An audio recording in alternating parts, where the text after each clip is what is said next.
For about 200 years, a single, powerful idea gripped Europe: holy war in a distant land. You had kings, knights, even peasants, all dropping everything to march thousands of miles, all in the name of God.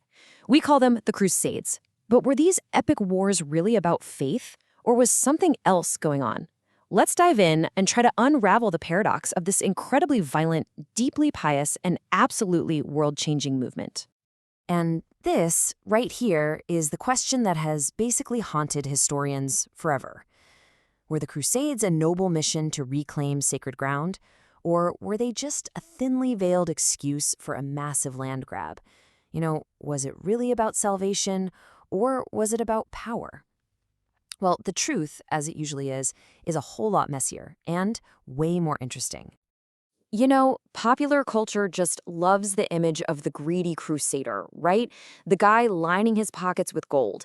But honestly, modern research paints a totally different picture. This wasn't just some colonial adventure.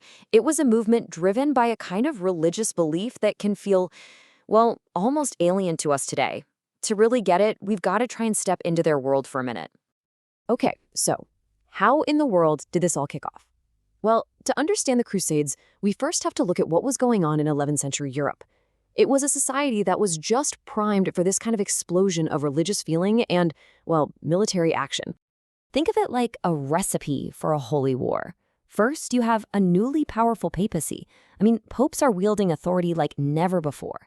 Then you mix in this really deep culture of pilgrimage, where making a super dangerous journey to a holy site was like the ultimate act of faith. And the final ingredient? The idea of holy war itself, the notion that fighting for God was a totally legitimate way to defend your faith. It was a perfect storm. And this brings us to the ultimate recruitment tool.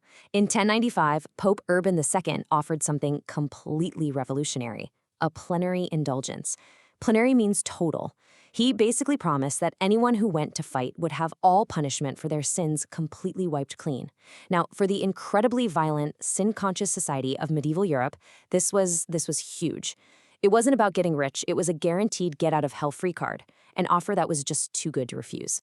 So Pope Urban's call just unleashed this incredible wave of people. And honestly, against all odds, the First Crusade actually worked. It's wild. And its crazy success story became the blueprint, the legend that would fuel this whole movement for the next 2 centuries. Just look at this timeline. After the Pope's speech in 1095, this chaotic army of tens of thousands of people starts a brutal 3,000-mile journey. They're facing starvation, disease, constant fighting. The fact they even reached Jerusalem is a miracle.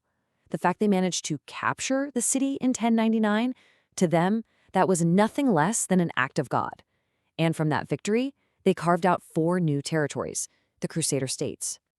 But we really can't ignore the dark side of this victory. The historical sources are pretty clear.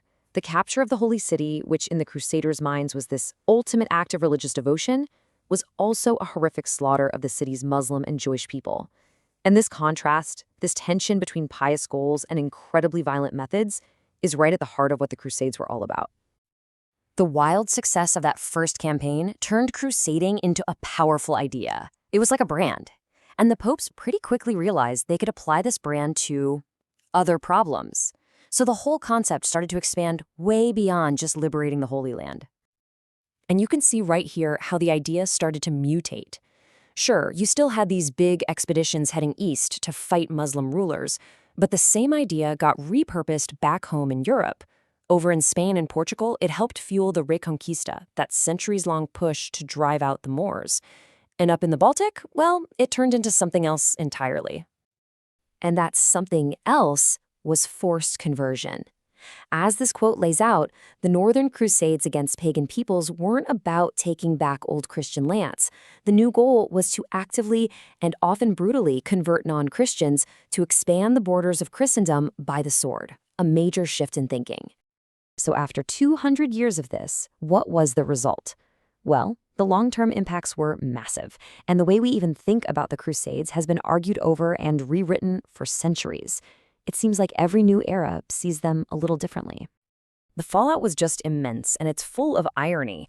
For instance, the Crusades were originally meant to help the Byzantine Empire, but they ended up playing a part in its collapse. They also made European kings way more powerful since so many nobles died or spent their fortunes overseas. You get these powerful new groups like the Knights Templar. But maybe most tragically, they just carved these deep, deep wounds in the relationship between the Christian West and the Islamic East, and were used to justify awful persecution of Jews and other minorities back home. For a long time, the Crusades were seen as this noble, heroic thing. But fast forward to the 17th century, and a much more cynical view started to take hold.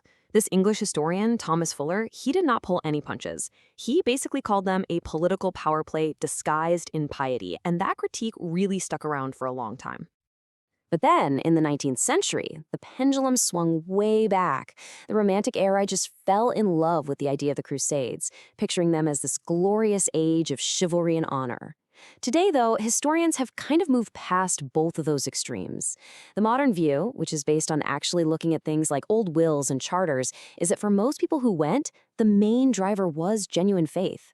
Far from getting rich, taking the cross was usually a financial disaster.